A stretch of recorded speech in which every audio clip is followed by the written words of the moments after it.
Hello and welcome to Baxter Cooks. Our recipe for today is Cajun seafood boil. Hi guys, I'm back once again after a long hiatus due to our kitchen renovation. And now, as an appreciation to most of my viewers who are from Philippines, this YouTube video is going to be in Tagalog again with English subtitles. Let us start now. Isa-isa natin pong ihanda ang ating mga sangkap. Para sa mga sangkap na dapat ihanda, ang una po natin kailangan ay isang lemon, mga alimango o alimasag na linis na po at nahati na. Pagkatapos, kailangan po natin ng mga hipon. Malinis na rin po at natanggalan na po ng maliit na bituka. Tapos, mga tinadtad na bawang at sibuyas, isang buo pong butter, at syempre po mga tulya. Kung wala po kayong tulya, pwede rin pong tahong. Linisin nyo po. At syempre mga sweet corn cut into serving sizes. At mga patatas din po. At syempre German sausage. Yan pong ginagamit dito. Kailangan nyo rin po ng asin. Cayenne pepper. Kailangan po natin yan. Paprika. Ground allspice powder, ground black pepper powder, at saka po ground bay leaves. Kung wala naman po kayong ground bay leaves, gumamit po kayo ng dahon ng laurel. Okay, so una po natin pakukuluan ang mga mais at patatas kasi po matigas po ang mga ito at matagal maluto. So, sila po muna ang isasalang natin.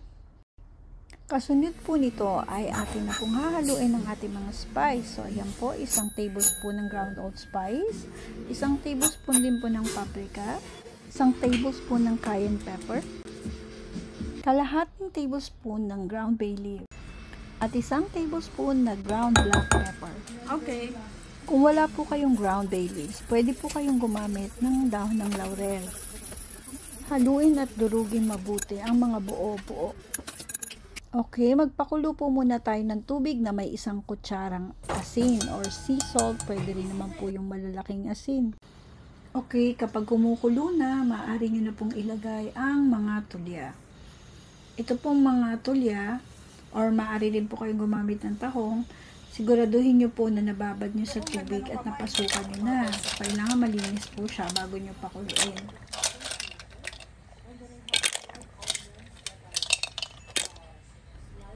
Pagkatapos pakuluan ng mga tulya, itabi nyo lang po at magpakulo ulit kayo ng tubig na may isang kutsarang asin. Isusunod po nating pakukuluan ang mga alimango o alimasag.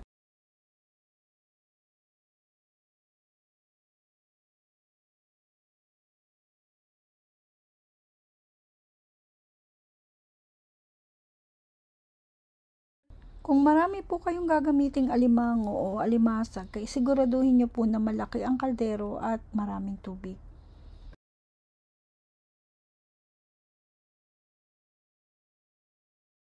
Okay. Orange na siya, hindi na siya orange. Okay. Matapos pakuluan ay atin na po ulit sasalain ang mga alimango tulad ng ginawa natin sa tulya at iset aside nyo lang po.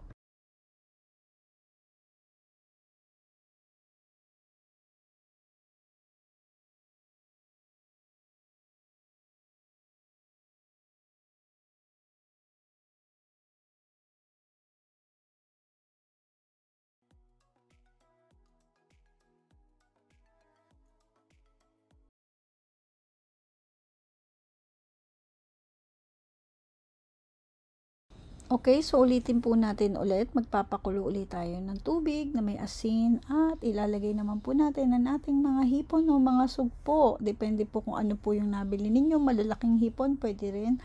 Mga sugpo, pwede rin po.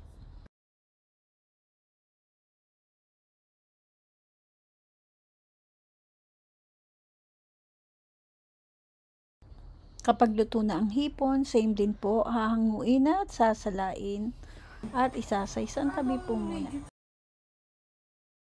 Ngayon, umpisahan na po natin ang paggisa ng ating Cajun sauce. So, i-melt nyo lang po yung isang buong butter sa inyong kawali. At kapag siya ay lusaw na, isunod nyo na po ang bawang.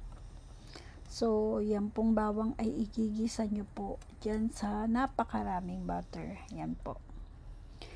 So, kailangan po, kapag nakita nyo na po na medyo luto na yung bawang, itusunod nyo na po yung sibuyas.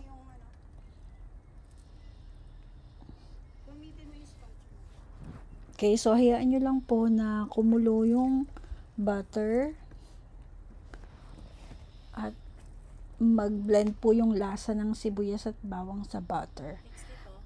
At this point po, sa puntong ito, maaamoy nyo na po, napakabango po ng ating aromatics na may kasamang butter.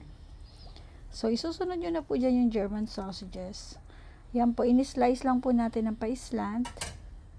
So, pwede po kayong gumamit ng ganyan, bratwurst, or kung anong sausage po yung gusto nyo. Pero, ang ginagamit po talaga sa Cajun seafood boil ay yung German sausages. Pagkatapos po yan, isunod na po natin yung mixture natin ng ating mga powder condiments, mga spices po natin. Ayan na po yung ating Cajun seasoning powders. Ayan. Hindi ko lang po sure kung may nabibili na Cajun seasoning na naka-premix na. Pero, yung iba po na gumagawa niya na dinadagdagan po nila ng chili powder. Pero dahil may paprika na po, hindi na po ako gumamit ng chili powder. Optional naman po kasi sa lutong ito, nalagyan nyo po sila ng mga siling labuyo. Para po sa mga iba na ayaw ng sobrang anghang, gumagamit po sila ng jalapeno. Ayan, pipigaan nyo po siya ng kalahating lemon.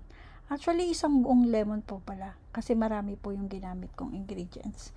Pero kung hindi po ganong marami, kalahating lemon lang po ipipigaan nyo. Ang lemon po, bukod sa nakaka-enhance ng flavor, nakakatanggal din po kasi siya ng lansa. So, ayan, sinama ko na rin po yung balat. Yan, piniga yung kalahati. At mga buto lang po yung hindi natin isasama. Yung balat, kasama po siya pagpapakulo. Yan, isinunod na po natin yung mga mais. Napakuluan na po kasi, nilaga na po yung mais na yan. So, luto na po siya.